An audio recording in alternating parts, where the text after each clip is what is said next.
قبر اور برزخ کے متعلق عقائد۔ قبر اور برزخ کے متعلق 19 عقائد ہیں۔ نمبر 1، قبر اس جگہ کو کہتے ہیں جہاں میت کا جسم یا جسم کے اجزاء ہوتے ہیں۔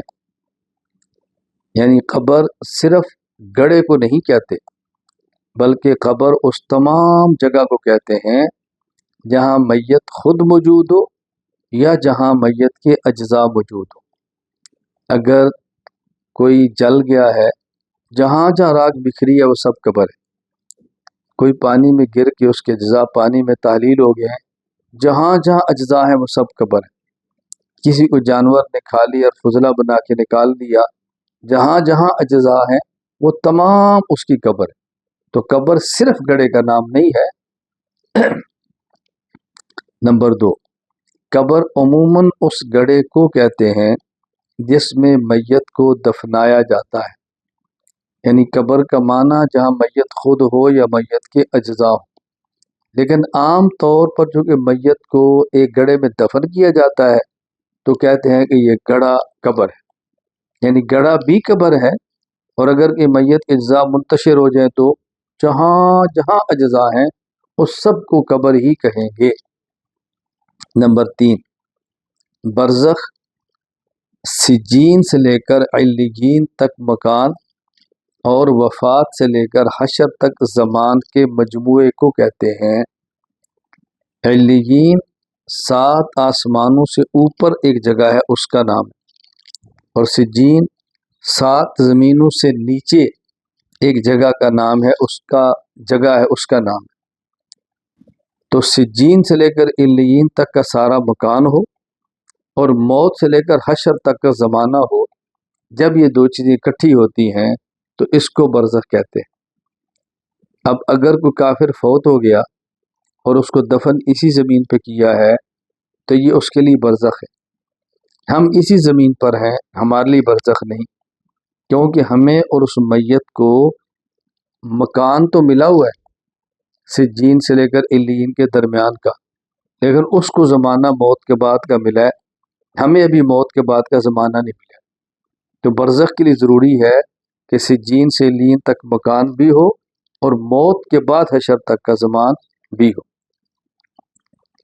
نمبر 4، قبر جنت کے باغوں میں سے ایک باغ ہے یا جہنم کے گڑھوں میں سے ایک گڑھا ہے۔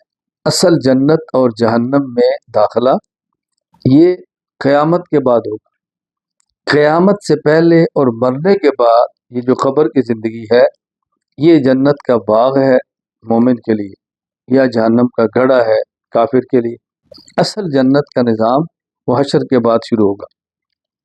نمبر 5، قبر اور برزخ میں میت کے جسم سے روح کا اتنا تعلق قائم کر دیا جاتا ہے جس کی وجہ سے اسے ایک قسم کی زندگی ملتی ہے۔ اور روح اور جسم کا تعلق اتنا مضبوط نہیں ہوتا جتنا دنیا میں ہے کہ جسم دوڑتا رہے، چلتا رہے، پھرتا رہے، کھاتا رہے۔ ہاں البتہ اتنا تعلق قائم کر دیا جاتا ہے کہ جس سے روح کے ثواب کو جسم محسوس کرتا ہے اور روح کے عذاب کو جسم بھی محسوس کرتا ہے۔ نمبر 6، قبر اور برزخ میں ملنے والی زندگی آنکھ، کان اور ہاتھ سے محسوس نہیں ہوتی۔ دنیا والی زندگی ہمیں محسوس ہوتی ہے، آنکھ سے دیکھتے ہیں، ہم کان سے بولنا سنتے ہیں، اور ہم اپنے دیگر اعضاء سے دیکھتے ہیں، لیکن موت کے بعد زندگی ہے اور وہ ہمیں جسم سے، آنکھ سے، کان سے پتہ نہیں چلے گی، وہی سے پتہ چلے گی کہ موت کے بعد بھی زندگی ہے۔ نمبر 7، قبر میں 2 فرشتے میت سے 3 سوال کرتے ہیں۔ نمبر 1، تیرا رب کون ہے؟ نمبر 2، تیرا نبی کون ہے؟ نمبر 3، تیرا دین کیا ہے؟ جو ان سوالات کے جواب دیتا ہے نجات پاتا ہے، نہیں دیتا تو پھنس جاتا ہے۔ تو قبر میں بہت زیادہ تفصیلی سوالات نہیں ہوتے، بنیادی یہ 3 سوال ہوتے ہیں، اس لیے قبر کی زندگی میں حساب کتاب مختصر ہے، اجمالاً ہے، تفصیلاً نہیں ہے۔ نمبر 8، قبر میں سوال کرنے والے ایک فرشتے کا نام منکر اور دوسرے کا نام نکیر ہے، کہ جو قبر میں فرشتے آ کر سوال کرتے ہیں ان کے بھی نام ہیں، ایک منکر اور ایک نکیر۔ نمبر 9، قبر میں سوال اور جواب امتی سے ہوتے ہیں، نبی اور رسول سے نہیں۔ یہ نبی اور امتی میں فرق ہے، یہ رسول اور امتی میں فرق ہے۔ قبر میں سوال اور جواب امتی سے ہوں گے، تیرا نبی کون ہے؟ نبی سے سوال نہیں ہوگا تیرا نبی کون ہے، وہ تو خود نبی ہے۔ تو سوال صرف امتی سے ہوتے ہیں، نبی سے نہیں ہوتے۔ نمبر 10، قبر میں مومن ان تینوں سوالات کے جوابات دے دیتا ہے، جبکہ کافر جوابات نہیں دے پاتا۔ 3 سوالات، تیرا رب کون ہے، تیرا نبی کون ہے، تیرا دین کیا ہے، مومن کے جوابات دے دیتا ہے، میرا رب اللہ ہے، میرے نبی حضرت محمد صلی اللہ علیہ وسلم ہے، اور میرا دین اسلام ہے۔ کافر جواب نہیں دے سکتا کیونکہ اس نے دنیا میں اللہ کو رب مانا نہیں ہوتا۔ اگر کسی نے اللہ کو رب مانا ہے تو حضرت محمد صلی اللہ علیہ وسلم کو اس نے آخری نبی مانا نہیں ہوتا۔ اگر آپ کو نبی مان لیا ہے تو آپ کے پورے دین کو نہیں مانا ہوتا، اس نے گمراہیاں پھیلائی ہوتی ہیں۔ نمبر 11، قبر میں سوال اور جواب میں کامیابی کے بعد مومن کو آرام، سکون، جنت کا لباس اور جنت کا بستر ملتا ہے۔ جنت کی خوشبو اور ٹھنڈی ہوا اس کی قبر میں پہنچتی رہتی ہے۔ موت کے بعد حشر سے پہلے مومن جنت میں داخل نہیں ہوتا، یہ قبر میں ہوتا ہے۔ جنت اپنے مقام پر ہوتی ہے، درمیان کا دروازہ کھل جاتا ہے، جنت کی ٹھنڈی ہوا اور خوشبو اس تک آنا شروع ہو جاتی ہے، اور جنتی لباس اس کو دے دیا جاتا ہے۔ جس طرح کوئی انعام کا مستحق ہو، اس کو انعام والا لباس دے دیا جاتا ہے، لیکن اصل انعام کی جگہ پر پہنچانے سے پہلے اچھی جگہ پر بٹھا دیا جاتا ہے، اور انعام کی جگہ کی خوشیاں اس کو یہاں تک پہنچنی شروع ہو جاتی ہیں۔ نمبر 12، قبر میں سوال اور جواب میں ناکامی کے بعد کافر کو عذاب، جہنم کا لباس اور جہنم کا بستر ملتا ہے۔ جہنم کی تپش اور دھواں اس کی قبر میں آتا رہتا ہے۔ موت کے بعد کافر جہنم میں فوراً داخل نہیں ہوتا، داخل تو ہوگا قیامت کے بعد۔ ابھی یہ اپنی قبر میں ہوتا ہے، جہنم اپنی جگہ پر ہوتی ہے، دروازہ کھل جاتا ہے، جہنم کی گرمی اور تپش اس کی قبر تک آتی ہے۔ جس طرح کسی خطرناک مجرم کو قیدی کپڑے پہنا دیے جاتے ہیں، اس کو دور سے اپنی جیل نظر آنی شروع ہو جاتی ہے کہ میں کہاں جا رہا ہوں، اسی طرح اس کو جہنم کا لباس دے دیا جاتا ہے، اور اس کو جہنم نظر آنی شروع ہو جاتی ہے، اور یہ تڑپنا شروع ہو جاتا ہے کہ میں نے کہاں جانا ہے۔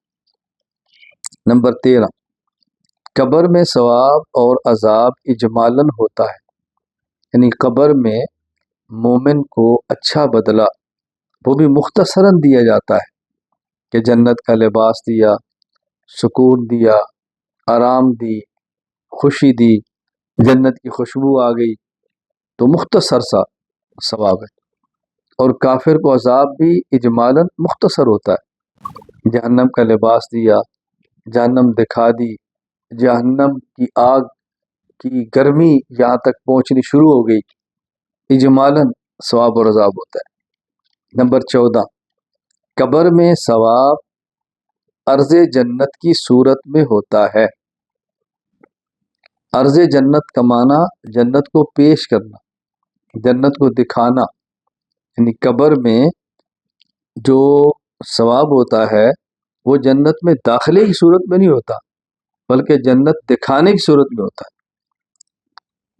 قیامت کے بعد ثواب دخول جنت کی صورت میں ہوگا کہ جنت میں داخل کریں، اور قبر میں ثواب عرض جنت کی صورت میں ہوگا کہ جنت اس کو دکھائی جائے گی۔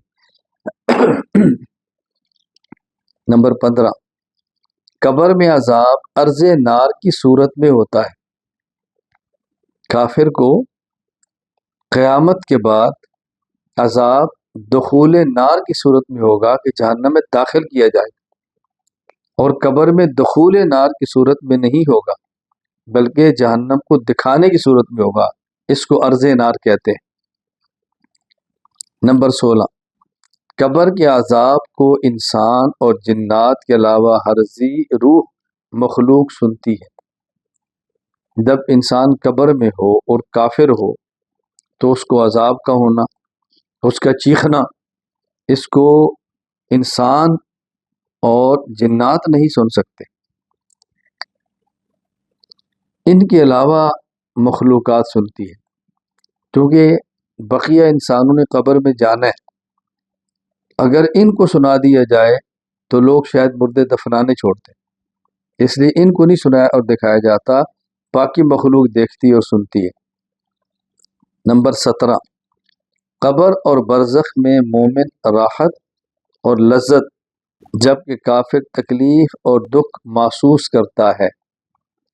جو قبر میں ہے مومن ہے وہ لذت محسوس کرتا ہے، جو قبر میں ہے کافر ہے یہ دکھ کو محسوس کرتا ہے، یہ محسوس کرتا ہے، جو پیچھے والے لوگ ہیں وہ نہیں محسوس کر سکتے، تو محسوس کرنے کا تعلق قبر میں میت کے ساتھ ہے۔ نمبر 18، قبر میں میت دفن کر کے جانے والوں کی جوتیوں کی آواز سنتی ہے۔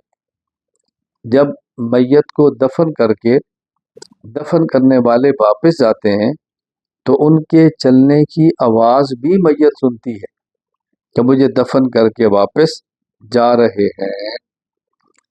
نمبر 19، قبر میں میت سلام کرنے والوں کا سلام سن کر جواب دیتی ہے۔